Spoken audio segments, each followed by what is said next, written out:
And good evening. We are coming on the air with two breaking stories. In less than 15 minutes, we will take you to outer space for a first-of-its-kind mission. NASA trying to crash a satellite into an asteroid. The goal for man to change the orbit of a celestial body for the first time ever.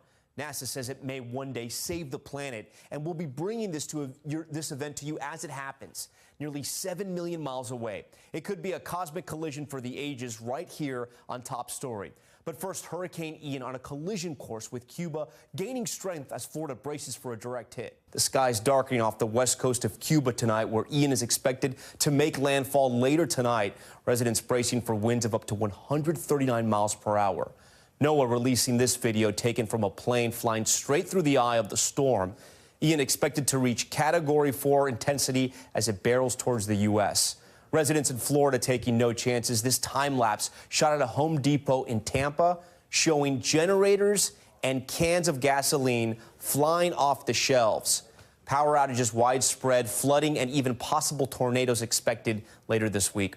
Our team is spread out in the storm zone, covering every angle. Sam Brock standing by in Tampa. Guad Venegas live on the ground in Cuba. But we want to begin right here with our meteorologist, Bill Cairns. Bill, walk our viewers through the latest track that we just got from the National Hurricane Center. Yeah, everything's on schedule, and that's bad news for Florida. We're still seeing the storm growing, has gone through what we call rapid intensification. And when we wake up tomorrow morning, this will likely be a major Category 3 hurricane on its way to a Category 4. So let's show you the latest. And you can see how big the storm is. The clouds over South Florida are from Ian, and the rain squalls are going to start moving up into the Keys and areas South Florida, too. So here's the latest from the Hurricane Center. Jumped up to a Category 2 this afternoon, 100-mile-per-hour winds. It's still moving at about 13. It's going to head over western Cuba later on tonight. That's pretty flat, so it's not going to weaken it much, if any. And then it's going to be over very warm water, favorable conditions. That's when it could go up to a Category 4 tomorrow afternoon. And then look how close this is Wednesday afternoon, too. This cone of uncertainty, there is an error. About 48 hours out, we could be as off as about 77 miles. So that could be a Category 4, dangerously close to the Naples-Fort Myers area or out to sea. Then the Hurricane Center brings it almost over the top of Pinellas County, Clearwater Beach, slows it down, Tom, too. So we have surge issues, we have rain issues, and we have wind with a slow-moving, powerful hurricane. All bad, bad, bad. So, Bill, this track just changed. It sort of tilted a little further east. What is concerning you the most right now?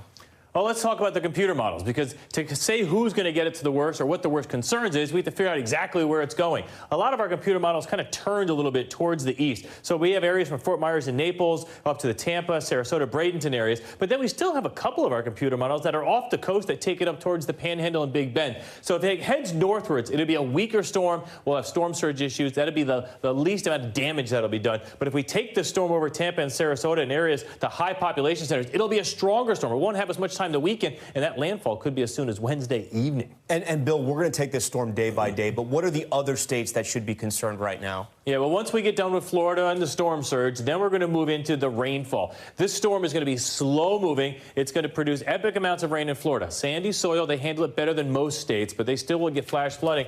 But then all of a sudden, if you snake up along the coast here, this is 5 to 7 inches of rain. Eastern North Carolina, Charleston, Myrtle Beach, Savannah. Some of these cities on the coast are very flood prone, and they're going to have water issues also. All right, Bill, stand by for us. We'll be coming back to you later. And tonight, all of Florida under a state of emergency, and the Tampa Bay area could see its first direct hit from a major hurricane in more than a century. Sam Brock is on the ground for us. Tonight, Floridians on the move, hoping to avoid disaster after mandatory evacuations were issued in multiple counties for hundreds of thousands of people. We did not make this decision easily, but this storm poses a serious threat, and we must do everything we can to protect our residents. The call coming as Tampa projects to see double-digit storm surge and 100-mile-an-hour plus sustained winds. Florida challenged by an aging population with less mobility. We ask that our long-term care facilities begin their evacuations today. We're already seeing some of our hospitals do that. Some families now making the decision to hit the road. I don't know how good of a job that's going to do. Anna Griggs is evacuating to a hotel. So you want some help? No, I'm fine. Okay. The mother of 2 teenagers lives blocks from the bay. They're not sure what they'll even return to. You stand to lose a good chunk of your livelihood if there's damage to this house. We do, yes. Is that your biggest concern? I think it is. It's partly that, but it's also the fact that this is our home. This is their roots, this is attachment. Yeah. And that could be severely damaged, if not destroyed. Yeah. Supplies are in high demand. Residents waiting in lines for hours for sandbags. How long have you been waiting this morning? I've been here since 5 a.m. About 5:30. And water supplies running thin. I just got here and it's saying that there's no water here. Challenges all unfolding with a storm whose wrath has yet to be fully felt. It's really scary. I think it's not so much about losing your stuff. I think it's just about this is a home. And that would be really sad if that happened. Both the race to get ready and the race to get out happening right now in that Tampa-St. Pete area. Sam Brock joins us now live. Sam, I have to ask you, so many people moved to Florida, specifically to that area, since the pandemic. Is the word getting out to those newer residents to take this storm seriously? Yeah, you know what's interesting, Tom? Obviously, the fact that hundreds of thousands of people have come down here is one of the reasons Tampa is so exposed. There's more people down here. But anecdotally, as I talk to those folks on the ground, the people that just moved to Florida, they're the ones that are the most concerned. As for the veterans who have been here for years or decades, they say until it gets to a Category 4 or 5, they're not going anywhere. Yeah, I want to follow up with you on that because I know you mentioned on the Today Show this morning how long it's been since Tampa faced down a hurricane. Are you encountering a lot of people who think that the track will shift once again and they're likely waiting till the last minute to get out?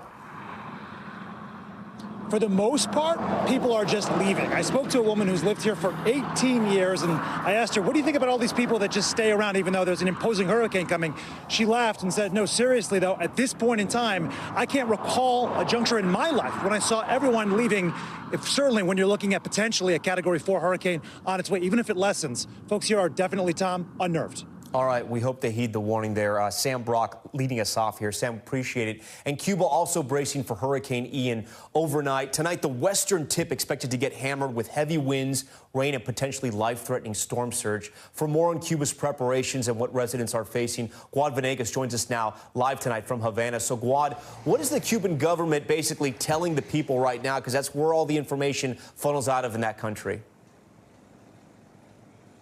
That's correct, Tom. Well, they've issued an alert for 5 million people, 7 different provinces in Cuba with this alert because of the storm. Of course, the most affected area is going to be the west. So in the west, they're asking 50,000 people to evacuate. In fact, they are evacuating 50,000 people in Pinar del Rio. This is the most affected province. This is the province where the tobacco industry is. And we just received information that they will get hit the hardest when the hurricane hits the main island. It's expected to hit as a Category 3. Just minutes before we came outside, I was watching Cuban state television, and they are now airing a special coverage with information on what to expect from the hurricane. I saw a public official telling people, if you live in a home that you know cannot withstand a storm, you need to leave and go to a different, safer structure as we expect the heavy rain and the winds and this flooding to begin overnight, Tom. All right, and Guad, Cuba is no stranger to hurricanes, but we know that the infrastructure there is crumbling. Structures are so very dangerous. They're very old. They've deteriorated over the years. What's the concern about such a powerful hurricane hitting Cuba yet again? Tom, let me show you an example. This is Havana, right? It's the largest city. They have more resources here. You can see the buildings behind me. And then the main area of Havana, let me show you this building right here. There's hundreds, thousands of buildings like these, buildings that have not received proper maintenance because there's a shortage in supplies, there's a shortage in food, there's shortages in everything in Cuba. So there's a lot of buildings like these. People that I've spoken to tell me, I don't know what would happen if I get hit with a storm. And this is Havana, where they have more resources. Now imagine what things could be like in a place like Pinar del Rio, a more rural area with buildings that also need maintenance that will be hit by that Category 3 hurricane later this evening and into tomorrow, Tom. All right, Guad, you and your team, please stay safe. We'll be thinking and praying for the people of Cuba tonight. We now want to turn to that other breaking news we're following tonight. We mentioned at the top of the show, NASA getting prepared to test our defenses in space by crashing a self-driving spacecraft into a non-threatening asteroid. This is a live look right now at the mission's operations center at the Johns Hopkins Applied Physics Laboratory. They're taking right now the image from the satellite that's headed straight for that asteroid on the left of your screen right there. This is out of Maryland right now where they're operating this. This test spacecraft is set to crash into a smaller asteroid that doesn't pose a threat to Earth. NASA testing this technique to see if it could essentially one day be used to divert future asteroids headed towards Earth. Let's take a listen to Mission Control as they were just moments away from this collision happening. It's great to see him there. This is so cool. Lori, we hit another major milestone. We are now 2.5 minutes from impact, and SmartNav has stopped maneuvering the spacecraft. DART is now coasting toward Dimorphos, and we hope into the history books. Absolutely. This will be, I'm sure you've heard it many times tonight, humanity's first ever attempt at trying to move another celestial body, and also our first attempt ever to execute a mission in sole purpose of planetary defense. So what an exciting time. Yeah, and I'm starting to see Dimorphos start to come into view there. You can see it starting to take shape. I'm starting to see individual boulders on Didymos. So we just heard it there from NASA. Dimorphos, the smaller of those two images you see right there, the smaller asteroid that circles around that larger one, Didymos. Tom Costello joins us now live for a more in-depth look, part of our team tonight. Tom, I know we're probably a minute away from this collision. What's going through your head as you're seeing these images first come to us? Yet again, the engineering expertise at NASA and at the Johns Hopkins laboratory is absolutely amazing. This is 7 million miles from Earth. It is traveling at 14,000 miles per hour, 200 times faster than a car on a freeway right now, and it is targeting that one smaller asteroid you see dead ahead, and a minute until we get there. Listen, as we've said many times, this is all about hitting the asteroid, not trying to make it blow up, not trying to create a debris field, hitting the asteroid to nudge it just slightly off course. If they can do that now, they could use the same technique in the event of an asteroid, a killer asteroid, approaching Earth. So this is a critical test. Why don't we listen in, because this is now in the final seconds. Crystal clear signal. I think so. I think we're starting to see more resolution. In fact, look at that. Didymos has even gone out of the view. We're now just seeing Dimorphos. This is remarkable stuff. Oh my goodness, look at that. Looks like control system settling down. Angular rates look really good. I think we're going to get the investigation team some good pictures. Wow. No, come on, we can do better than that. Starting to see those individual boulders there. You can see shadows of the various rocks on the surface. These camera images coming back at a 30-second delay. Look at that. Live from 7 million miles out in space. Yeah. Looks to me like we're headed straight in.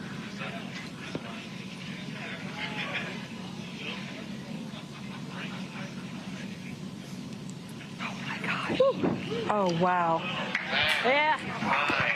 Oh, my goodness. 8, 7, 6, wow. 5, 4, 3, 2, 1. Oh, my gosh. Oh, wow. Awaiting visual confirmation. All right. Let's see. We got it? Waiting.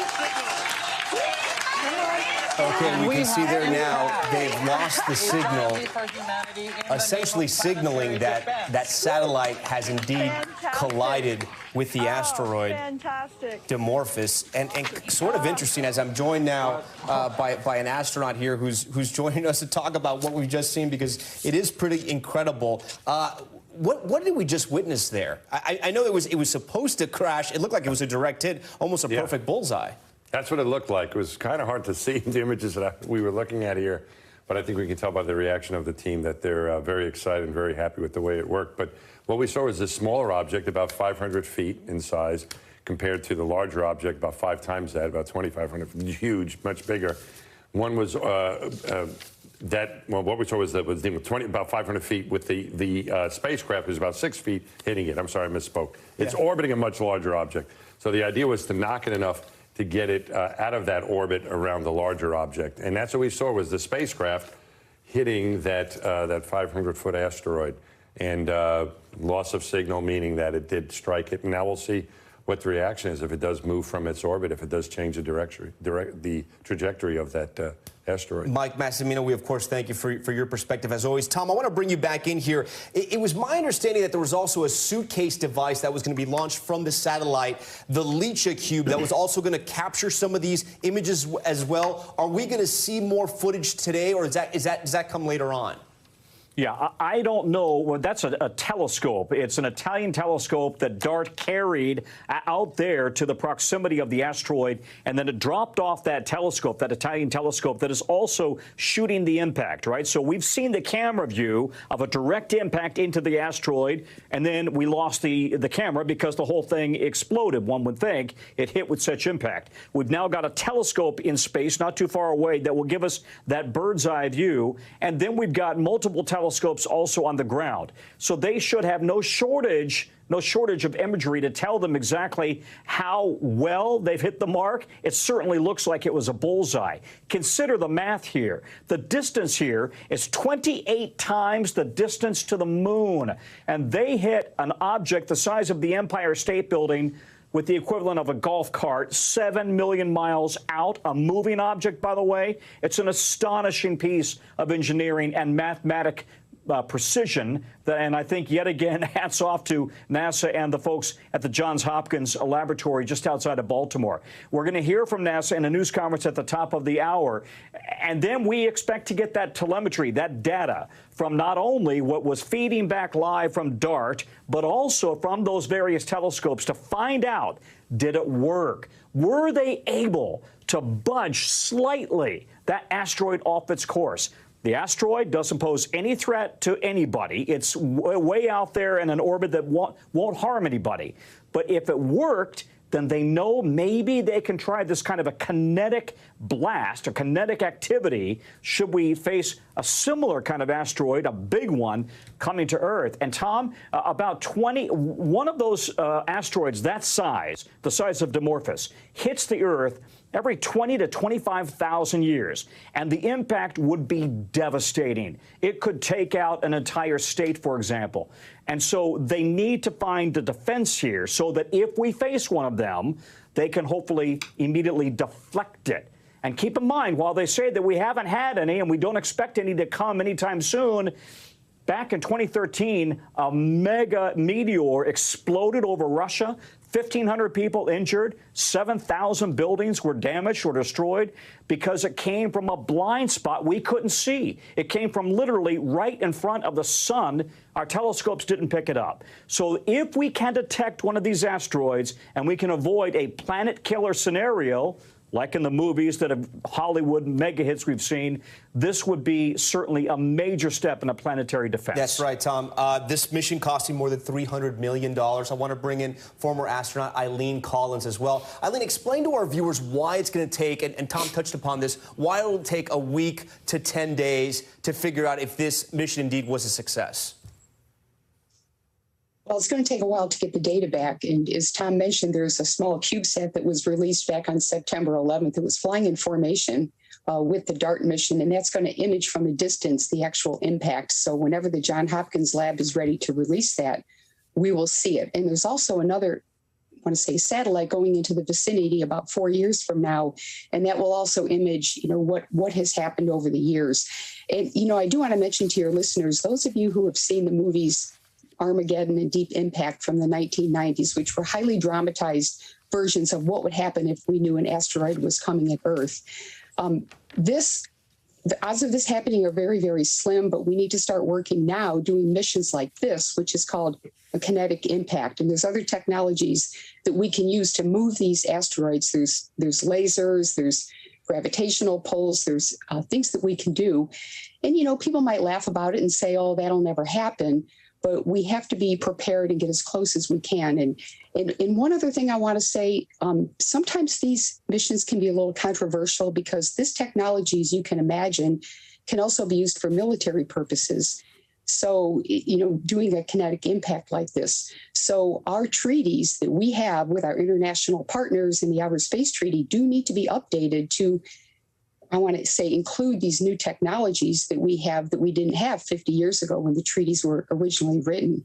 It's a good point. Mike, you've spent a lot of time in space. You have the record for the most spacewalks, most time spacewalking, you and your team. You know, we know the Hubble Space Telescope and the James Webb Space Telescope both will beam back images of this collision. Explain to our viewers and put into perspective, I mean, why this is so important. I said at the top of the broadcast, it's never been done before. Man has never changed the direction of a celestial body, right? Yeah.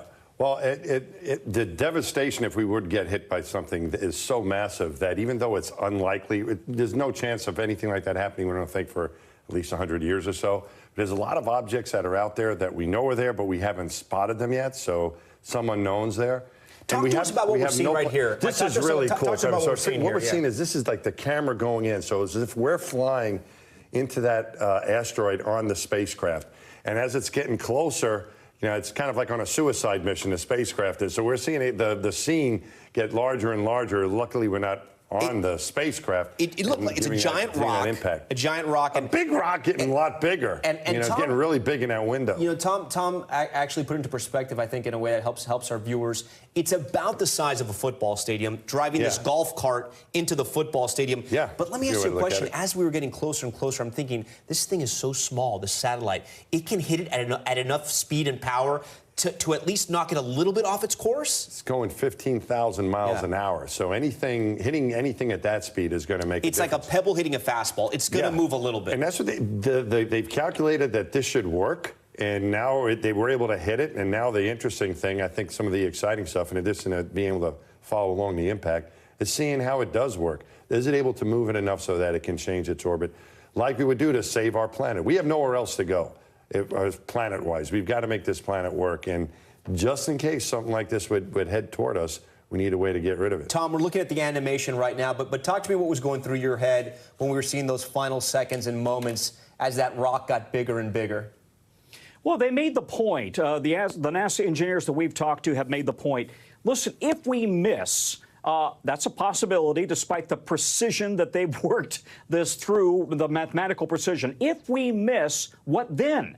Well, they could try again, believe it or not, because the DART spacecraft would go into an orbit and it would circle back around and have the possibility of hitting that same asteroid again in 2 years. So this wasn't necessarily a one and done, but clearly they wanted to hit it right on the mark the first chance they got, and they've done exactly that. So yet again, you know, mathematical precision is always NASA's hallmark, and they've nailed it. Tom, and then I would also make the point that, you know, we all think, okay, well, it's highly unlikely we're going to get hit by an asteroid because NASA surveys the entire universe. They have a feeling for what's for what we are and are not going to be targeted, hit by, I should say, if there's an asteroid out there. And yet you don't know what you don't know.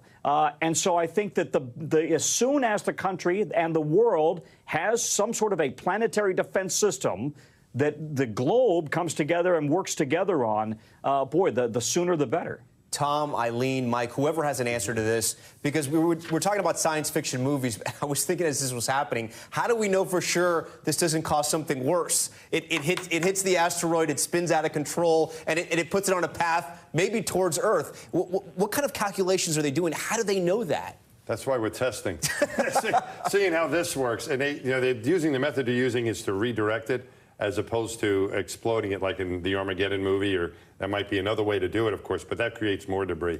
But this is a nice, safe way to test this, and they'll learn a lot. They'll learn that it works, and hopefully it works, and this is the way to go, but they'll also learn a lot if it doesn't work. So that's what we'll find out. Eileen, before we move on, any final thoughts on witnessing space history, really, right here just moments ago?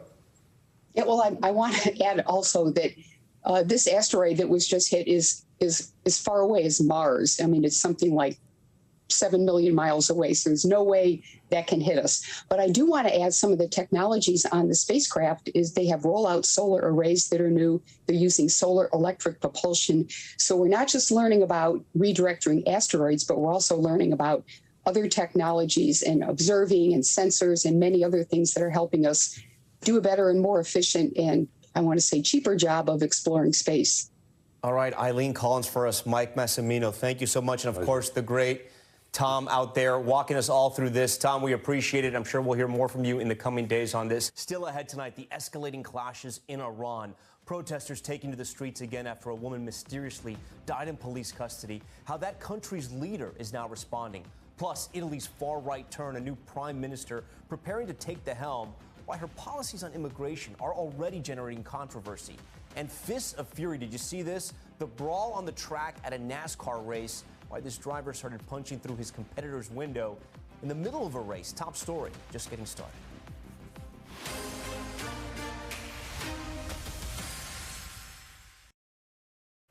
We're back now. We head overseas to a story we've been following for days. Clashes between protesters and security forces in Iran turning violent over the weekend. Dozens dead and hundreds of protesters under arrest after ongoing demonstrations over the death of a 22-year-old woman. The Iranian president warning against protest as the military intensifies its crackdown. Ali Ruzi, again in Iran for us. Tonight, violent unrest in Iran, sparked by the death of a young woman in police custody, continuing now for the 10th night. Iran's state TV saying 41 people, protesters and police, have been killed since demonstrations began on September 17th following Mahsa Amini's death. But Norway-based group Iran Human Rights say at least 76 have died. Many arrests are being made even during the day when protests aren't happening. Security agents identifying people they believe were on the streets at night. According to the Committee to Protect Journalists, at least 20 journalists have been arrested, many of them women. On Saturday, Iran's president issuing a threat on state TV, saying that Iran must, quote, deal decisively with those who oppose the country's security and tranquility. The Associated Press reports that according to their count of official statements by authorities, more than 1,200 demonstrators have been arrested. The number could be much higher, the government cutting the country off from communications with the outside world. Last week, blocking access to the internet and messaging apps like WhatsApp and Telegram, limiting Instagram, one of the last remaining social media platforms. Once you crack down and you want to shut down your country, you are telling everybody, I have something bad to hide. Since they started, protests have spread to at least 90 cities, towns and villages in Iran. Women leading the charge, cutting off their hair and burning their hijabs in defiance, and supporting Amini. She was arrested by Iran's morality police for allegedly violating the country's strict dress code. Iranian authorities say she died from a pre-existing condition and had a heart attack. Her family dispute this. باتوجه بوی که شاید حالکانی که لو کاتی که محسادس بسر بولنا ونکا به ایمان راجع عند وشاید حالی زندون رايان عند ولو كاتي كسواري ونكابي حتى أشياء أو بنكي بوليس لنا ونكي أشكنجا أدري قصيبية وتري. Sky News speaking with her cousin in an exclusive interview. حتى أشنا شويني كهمويا لويدس بسر كران لذي محسا برسري أويك أشكنجا درا ولنا ونك إحساسي تاري تشاوك برشاوي تاري كبيت. NBC has not been able to confirm this report. The family was not present when she was in custody and has not provided any evidence supporting their claims. Violent clashes between demonstrators and security forces still seen over the weekend. Even after Iran's army hinted last Friday it was prepared to deepen its crackdown on protesters. It speaks of the courage of those brave women and men who are taking that challenge and willing to pay price. And also, they know very well, even from history, that no matter how the repressive regimes are willing to threaten and already start to employ tools of repression and violence against them.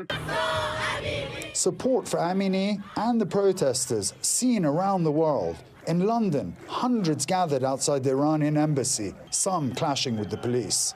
And as far as San Francisco, people formed a human chain across the Golden Gate Bridge in support of the people of Iran. Today, Tehran accused the U.S. of using the unrest to try and destabilize the country. The protests seem to be a little smaller tonight. The security presence is massive across the country. Rows of heavily armed riot police line the streets across the nation, and the internet is all but gone.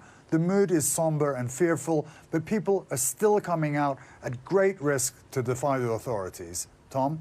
Ali Arouzi again with the growing unrest in Iran. Ali, we appreciate it. We want to head to Italy now and the historic election over the weekend.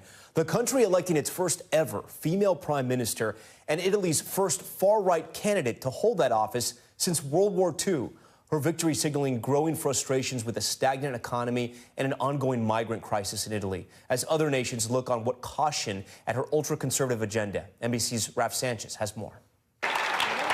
Tonight, Italy is preparing for its first ever female prime minister and its first leader from the far right since the Second World War.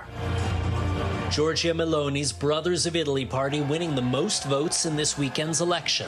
Now she's poised to form and lead a right-wing coalition government. Non siamo un punto d'arrivo, noi siamo un punto di partenza. Meloni's party has ideological roots in Italy's neo-fascist movement, a movement that gained traction after dictator Benito Mussolini. And her agenda, drawing criticism. Among her flagship policies, a naval blockade to stop the arrival of immigrants and refugees, who she says are bringing crime and poverty to Italy. Opponents have warned she's a threat to democracy, a charge she strongly denies. 4 days I have been reading articles in the international press about the upcoming elections that will give Italy a new government, in which I am described as a danger to democracy, to Italian, European, and international stability. None of this is true. For the leaders of Italy's center-left, a resounding defeat. Oggi è un giorno triste per l'Italia, per l'Europa. Ci aspettano giorni duri. But after years of political chaos, many Italians are just looking for stability, whether it comes from the left or the right. I don't like her, but she's what Italians need, says this voter. What does it say about modern Italy that 100 years after Mussolini, the far right is doing so well? They're doing well because of economics in the first place. Italy's had 30 years of stagnation. In second place, I think it has a lot to do with the very high levels of migration in Italy. Meloni's win is the latest in a string of election victories for the hard right across Europe. In Sweden, the far-right party is now the second largest in parliament. And in France, ultra-nationalists won 11 times as many seats as they did 5 years ago. Meloni has pledged to continue NATO's policy of supporting Ukraine. But some of her right-wing coalition partners, including former Prime Minister Silvio Berlusconi, have made comments sympathetic to Putin. A time of uncertainty in Europe, only deepening with the rise of a new far-right leader. Now, it may be a few weeks before Meloni actually takes power as Italy's prime minister. First, she needs to negotiate with other parties and form a government. But she could be in place in time to meet President Biden and other world leaders at the G20 in November. Tom?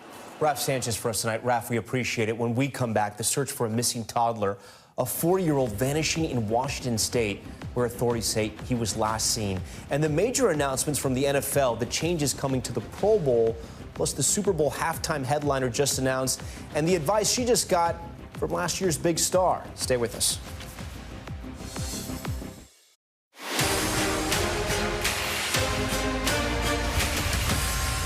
All right, we are back now with Top Stories newsfeed and the urgent search for a missing toddler in Washington state. 4-year-old Lucian Munguia was last seen at a park in Yakima with his father and siblings more than 2 weeks ago. The FBI now taking over the investigation, bringing in a dive team to search a nearby pond and lake. The park where Lucian was last seen closed to all visitors as that search continues. Tempers flaring at a NASCAR race in Virginia. Take a look. That's driver Andrew Grady. You see him pummeling competitor Davey Callahan through a side window. The brawl happening at Martinsville Speedway in Henry County during a qualifying stock car race. Grady says he had a problem with the way his competitor had been driving. No word yet on any disciplinary action.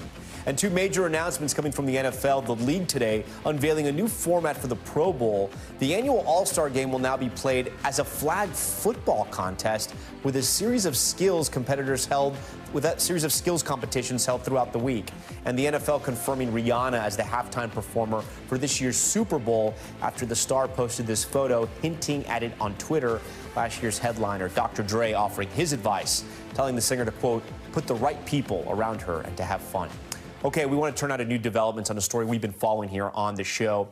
New court filings from former Mississippi Governor Phil Bryant's attorneys show text messages he and Brett Favre revealing more context on who was involved in Mississippi's welfare scandal. For more on the latest legal developments, here's NBC's News Justice and Intelligence correspondent Ken Delanian.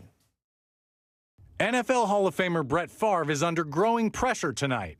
Sirius Radio putting his weekly football show on pause, as a new court filing says the former football star waged a campaign to aggressively lobby for millions of dollars from the state welfare agency to finish building a volleyball facility at his alma mater, the University of Southern Mississippi, where his daughter played the sport, and also a football practice facility.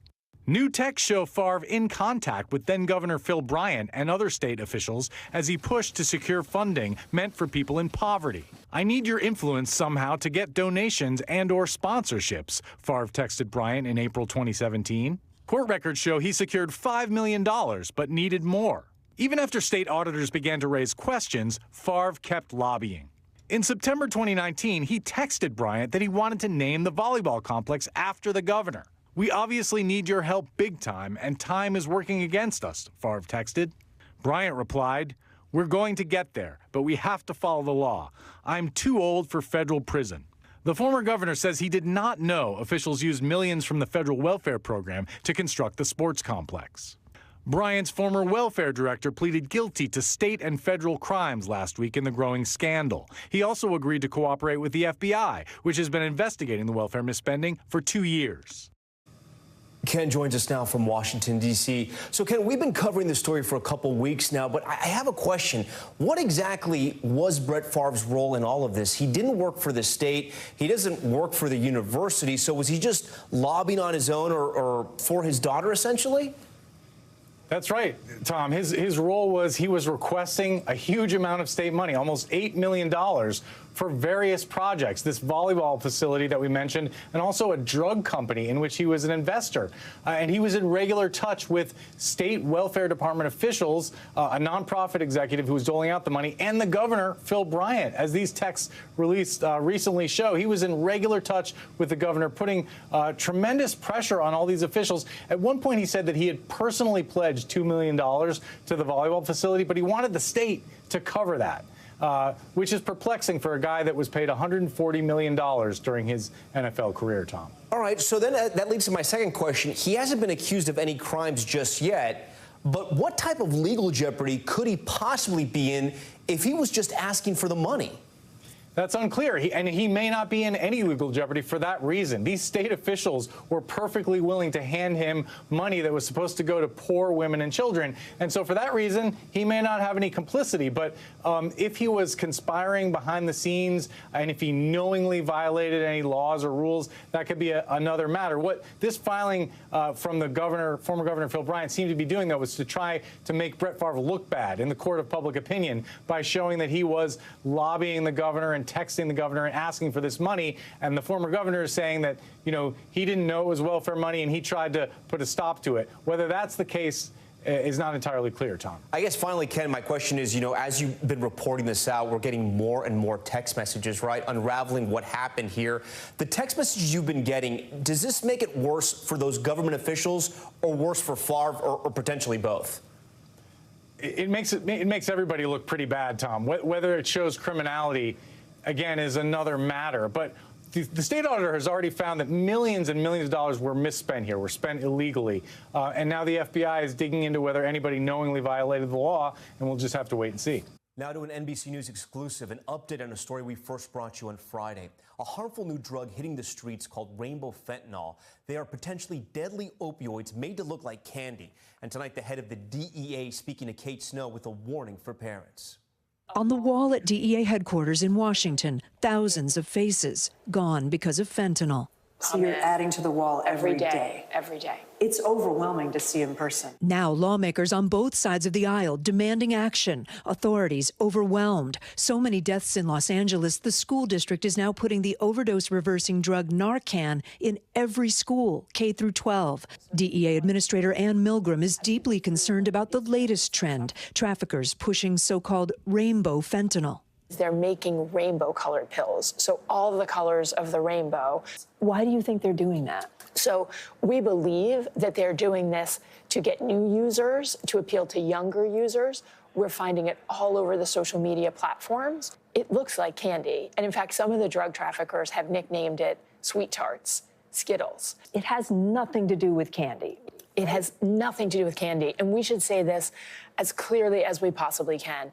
Many people who are dying from fentanyl poisoning have no idea that they're taking fentanyl. They've found rainbow fentanyl in 21 states. Milgram says it's a marketing ploy by the cartels. This is another tactic that they're using to get more fentanyl to more people. The more drugs they can sell, the more addiction they drive, the more profit they make. She says the DEA knows raw ingredients for fentanyl travel from China to Mexico, and she blames 2 Mexican cartels for producing the drug.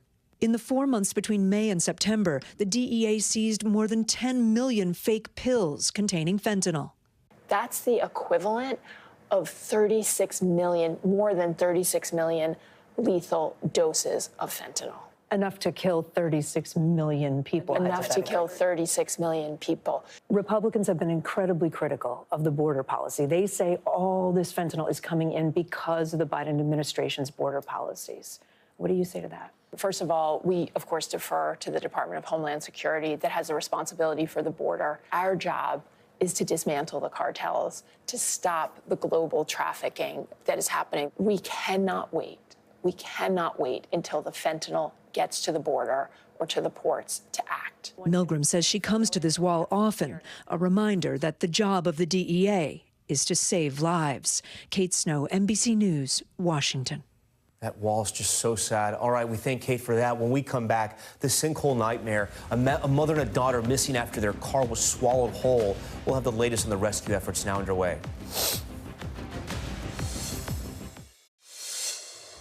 Back now with Top Stories Global Watch and the rising death toll after a super typhoon tore through the Philippines. The storm, which was the equivalent of a Cat 5 hurricane, bringing destructive winds and torrential downpours to the island nation. At least 5 emergency workers killed as they tried to rescue villagers in a flooded-out town. That storm expected to make landfall in mainland China later this week. And in Guatemala, an urgent rescue effort underway tonight for a mother and a daughter swallowed by a massive sinkhole. You can see it here. It formed on a major road just south of Guatemala City. Several vehicles, including the one carrying the mother and daughter, falling into the pit. The father able to get out and alert authorities. At least 3 other people have been injured. Now to that deadly school shooting in Russia. A gunman opened fire inside of a school about 600 miles east of Moscow, killing 15 people, including 11 children, before turning the gun on himself. Officials say the gunman was a former student at the school, but the motive is still unclear.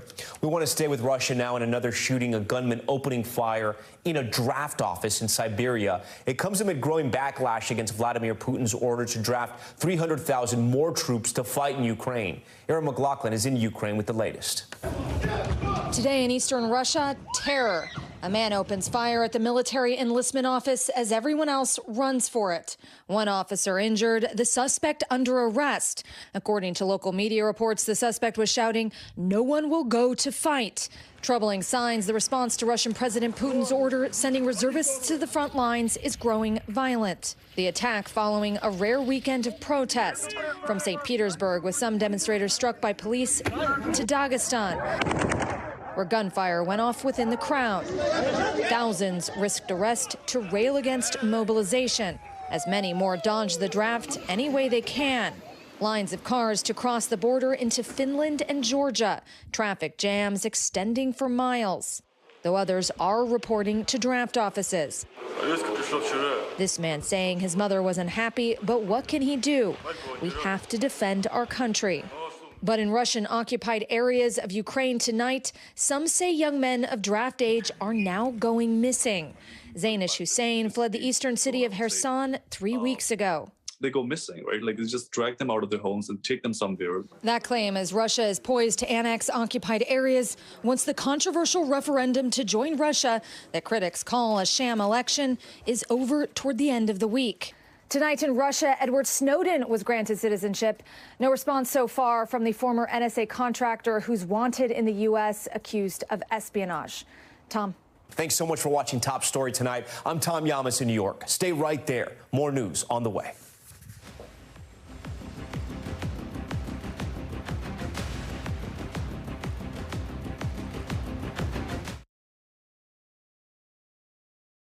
Thanks for watching our YouTube channel. Follow today's top stories and breaking news by downloading the NBC News app.